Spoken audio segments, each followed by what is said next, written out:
The French army has seized Algeria in its revolt against de Gaulle. More on that later. In Laos, the government's army suffered its worst defeat of the Civil War, evacuating its last stronghold in north-central Laos. Now the communists may want to begin the ceasefire talks. And I believe that in the 1950s, the United States can once again capture the imagination of the world. Chicago, the Windy City, is both windy and snowy in the wake of a storm which leaves more than half a foot. Temperatures drop to 0 during the storm. San Francisco gets the heaviest snow in 30 years. Children, many of whom have never seen snow before, are more spellbound than snowbound, but they soon learn what to do with the stuff.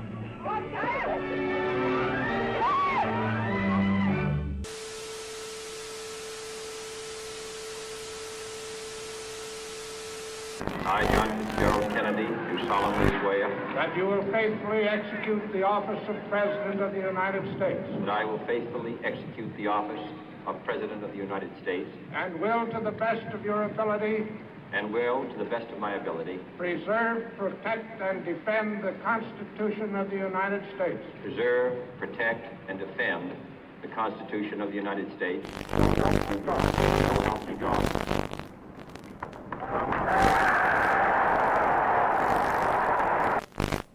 And so, my fellow Americans, ask not what your country can do for you, ask what you can do for your country.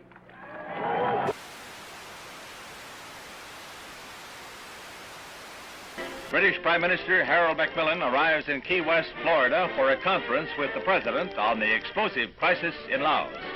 They jointly declare determination to prevent the Southeast Asian kingdom from being taken over by communist-supported rebels. Also discussed is Britain's ceasefire proposal to Moscow. Miko, is the Soviet Union willing to agree to a ceasefire in Laos? We touched in conversation this subject. I have nothing to say publicly at this moment. The look for 61 will recall the Jazz Age, and where Paris leads, the rest of the fashion world is likely to follow. Here was a new symbol of communist ruthlessness. Overnight, East Berlin became a concentration camp, sealing in the inhabitants of that sector. Barbed wire and cement were the answers to the refugee problem. Khrushchev repeats his threat to sign a separate peace treaty with East Germany, which he claims, wrongly, will end all Western rights in Berlin. Served with an order by East German authorities that all U.S. personnel must show identification before entering that section of Berlin, American troops answer with the only language the Reds seem to understand, a show of arms. Castro marks the second anniversary of his revolution with the biggest military parade ever staged in Cuba, featuring tanks and other heavy weapons from Russia and Red Czechoslovakia. Shortly afterwards, Castro demanded the United States Embassy drastically reduce its staff to 11 persons. It was the last straw in his long campaign of provocation and harassment. I believe that this nation should commit itself to achieving the goal, before this decade is out, of landing a man on the moon and returning him safely to the Earth. No single space project in this period will be more impressive to mankind or more important for the long-range exploration of space, and none will be so difficult or expensive to accomplish. The assault has begun on the dictatorship of Fidel Castro. Cuban Army pilots opened the first phase of organized revolt with bombing raids on 3 military bases. In Havana, Acting Foreign Minister Olivares shows diplomats rockets fired from the Cuban raiders, which he claims have U.S. marking. These charges are totally false, and I deny them categorically. The United States has committed no aggression against Cuba, and no offensive has been launched from Florida or from any other part of the United States.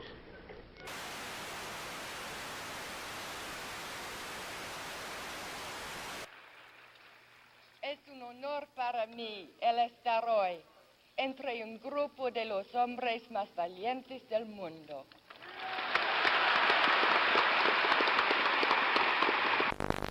Castro gloated over his victory and told the world that Cuba was now a socialist nation and would hold no more elections. The next day, the United States officially proclaimed Cuba to be a communist satellite state. Man had his first great success in space when the Russians pushed a man across the threshold. He was Yuri Gagarin, the astronaut the Russians lionized as the first to orbit the Earth. It was the propaganda coup of the year.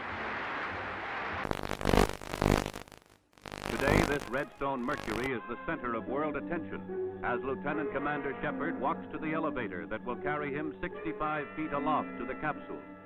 It's 6:20 a.m., a moment of history. 3, 2, 1, 0.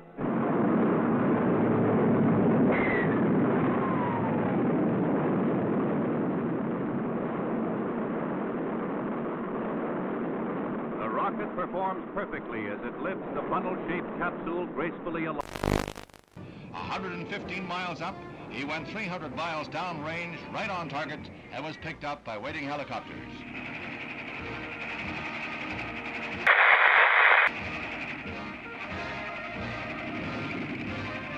The triumph of Alan B. Shepard, U.S. space pioneer. As the captain prepared to leave the capsule, explosive bolts on the escape hatch let go, and the Mercury is lost. However, the moon gets closer.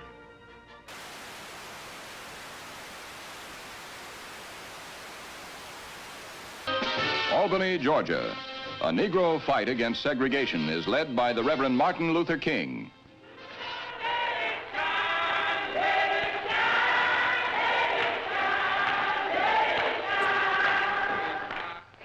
And if necessary, we must be willing to fill up the jails all over the state of Georgia. Солнце. Шар превращается в колоссальный светящийся купол. Яркое свечение еще продолжается. В этом опыте оно длится необычайно долго. Страшной силы напутствует приходу ударной волны.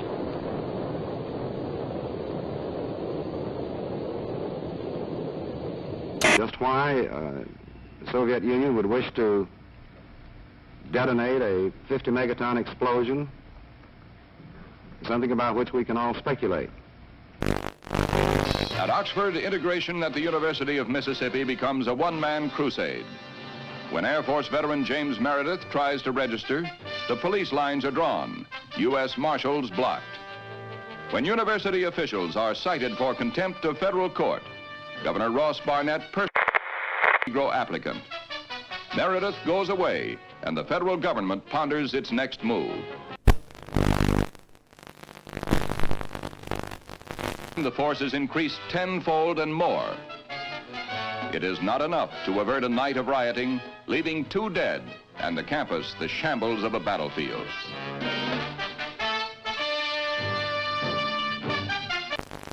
"75 students and other rioters are arrested. Among those seized, former Major General Edwin Walker, who is charged with insurrection. And James Meredith becomes a duly registered student at the University of Mississippi.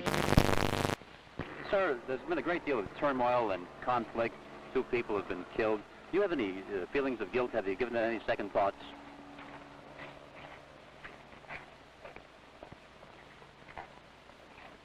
I'm very sorry that anyone had to get hurt or killed. But of course, I think that's an unfair question to me. I don't believe any of you believe that I had anything to do with that. President Kasavubu is given a Leopold on his return from a conference of Congolese leaders in Madagascar, at which it was agreed to convert the republic into a loose confederation. The streets are jammed for a parade in celebration of the decision. But red opposition to the plan is heated, and the pro-Soviet Antoine Gazanga, Lumumba's political heir, still controls key areas and sizable armed forces. The Congo's problems are far from over. Vienna was a neutral arena for a sparring match between 2 worlds. The men who hold the power to write tomorrow's history met, smiled, and resolved no problems. the dictator and the president, the East and the West. St. James Church in the Hudson River hamlet of Hyde Park is the scene of last rites for the First Lady of the World, Eleanor Roosevelt. President Kennedy heads the list of distinguished world leaders who pay last tribute to the extraordinary and beloved woman who is remembered as a humanitarian and one who loved her fellow man. There is no strife, no prejudice, no national conflict in outer space as yet. Its hazards are hostile to us all. Its conquest deserves the best of all mankind, and its opportunity for peaceful cooperation may never come again. But why, some say, the moon? Why choose this as our goal? And they may well ask, why climb the highest mountain? Why, 35 years ago, fly the Atlantic? Why does Rice play Texas? We choose to go to the moon. We choose to go to the moon.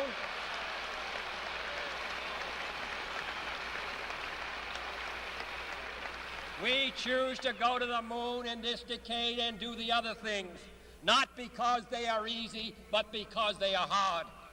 Because that goal will serve to organize and measure the best of our energies and skills. Because that challenge is one that we're willing to accept, one we are unwilling to postpone, and one we intend to win, and the others too. From the Cold War, the ground forces of NATO have been alert against the military threat of the communist bloc. Now, Honest John missiles add to NATO's striking power.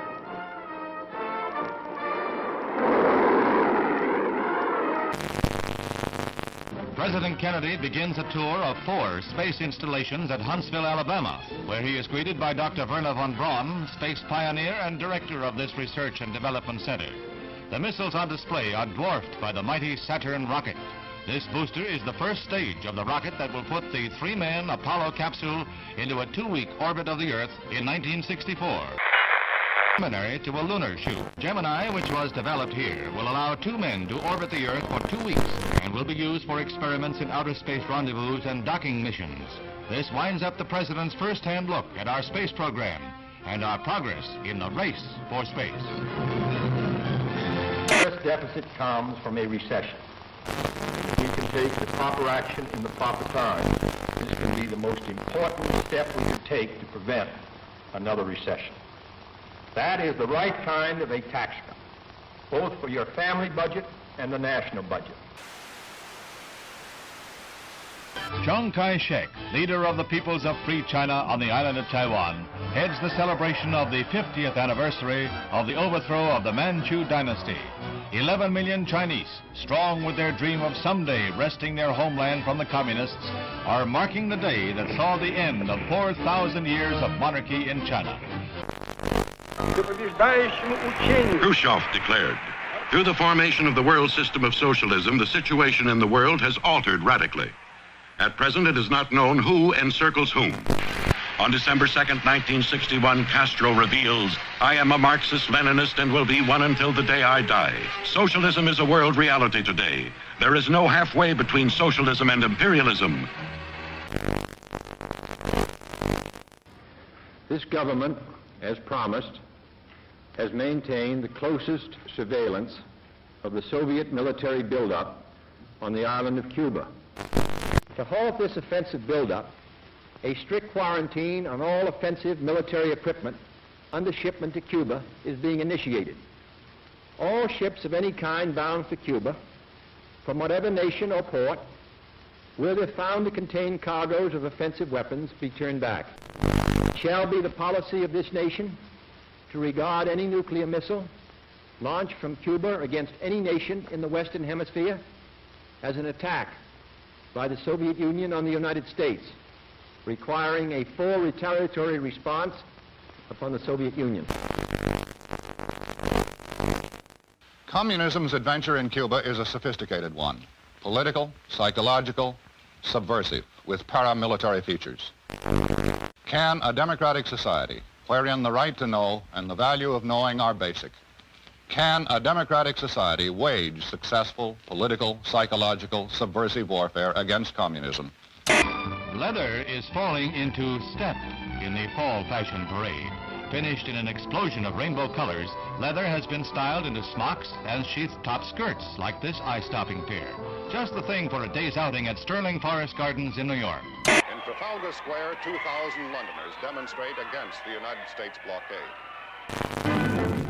Fidel Castro whips up a furor in Cuba, charging the United States with arming and training mercenary forces for an imminent invasion. He calls out some 200,000 militiamen for training and guard duty at key points throughout Havana.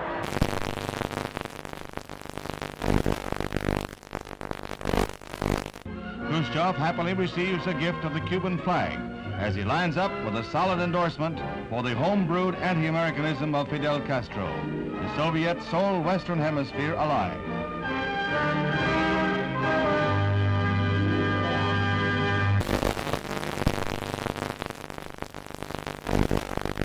As he arrives back in Washington, the president hears more bad news. China has just invaded India. Is this part of a two-pronged communist assault? Now the president must weigh all the factors one final time, then make his decision, knowing that whatever he does, he risks nuclear war.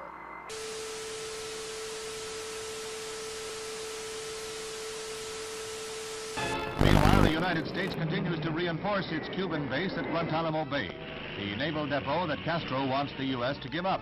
These Marines have been assigned the job of protecting the base against any Cuban threats that might arise during the present crisis. Mr. President, I am submitting today a resolution to the Security Council designed to find a way out of this calamitous situation.